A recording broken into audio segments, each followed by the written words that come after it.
As I promised, today we're on the R9T. Now, regular viewers will know I recently rode the new 2021 Triumph Speed Twin, and I said I was going to do a comparison between the R9T, the Speed Twin with Greg. Well, unfortunately it didn't happen due to the weather.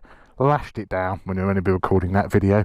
So what I'm going to do is take the R9T out on my own, give you my feelings about this bike, and also draw some comparisons with the new Speed Twin, because even though these bikes are very different, they're both sort of a sporty, retro-y bike, aren't they? So we can definitely draw some comparisons between them. So settle back, make yourself a cuppa, get yourself comfortable. Let's get on with it. Chopsy, roll the intro.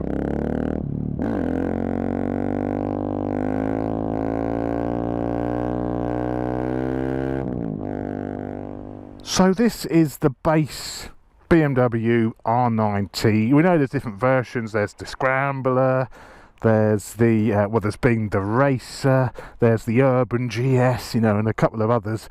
This is your base R9T. This bike has a couple of extras. This has the Comfort Pack, which gives you heated grips, cruise control, some adjustable rider modes, you know, traction control, and it also has the optional wheels, so slightly upgraded spoked wheels as well.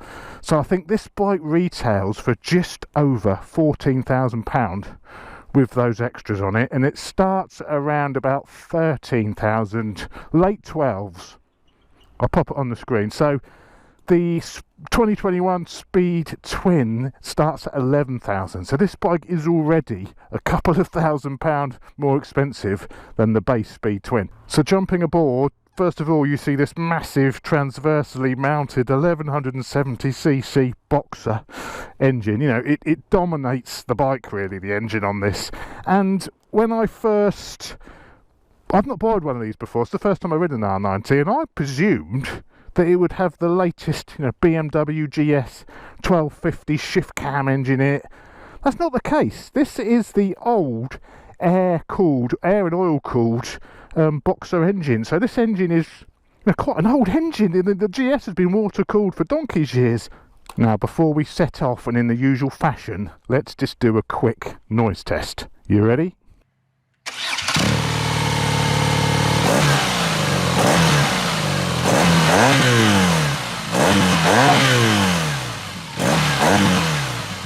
It sounds pretty decent, I have to be honest. It sounds pretty decent. This has got the standard cans on it and everything. But the first thing which is apparent with this engine, because it's got this Boxer, you know, transversely mounted engine, when you rev it, the thing wants to lay down. You know, the pistons on these go in the same directions like this. So the pistons move together.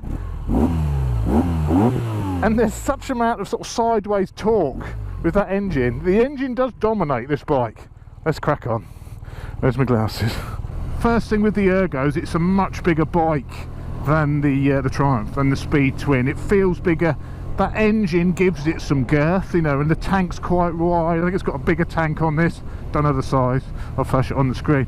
But the Triumph only had like a 14 litre tank. I think this is much bigger on this.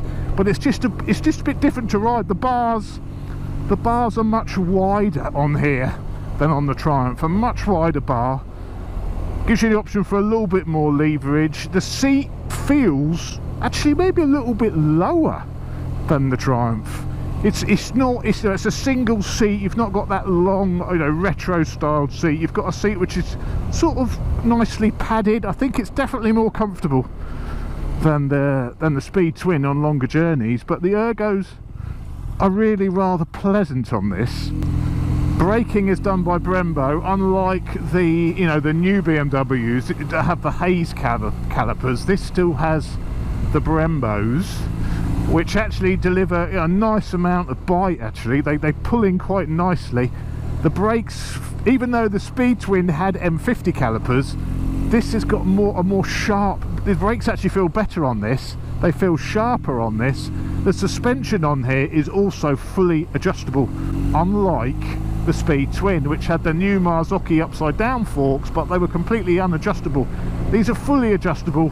Overall, the bike does ride a little bit nicer. It does feel more modern than the Speed Twin, which I mean it is part of Triumph's heritage range, you know, so that is more of a retro classic. This is a bit more of a naked, but is it a naked classic? But it's a classic, but it's not perhaps trying to be retro. I don't know.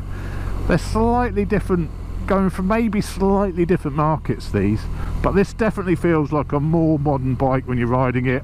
As I say,